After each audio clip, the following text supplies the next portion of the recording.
I learned at a very early age, when I try to make people happy outside of my happiness, it never ends well. I remember, one of my earlier relationships. In my mind, the way that I wanted to get this particular girl to like me was for me to be who I thought she wanted me to be, right? And that's what I did, right? I started to, and this is just me obviously making assumptions. I was fairly young at the time, still trying to figure life out.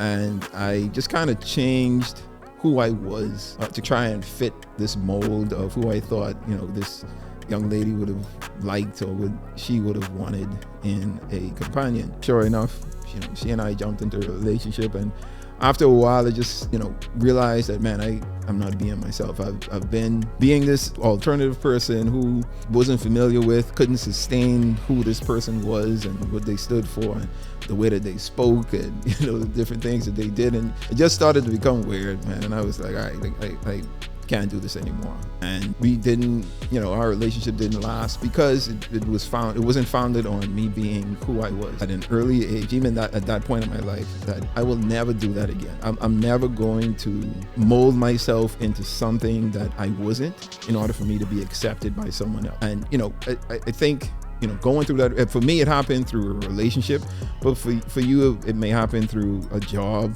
The earlier you can figure that out, I think the better it'll be for you, because for me, it just helped me to understand that being original, being unique in who I was, boded well for me versus trying to please, others.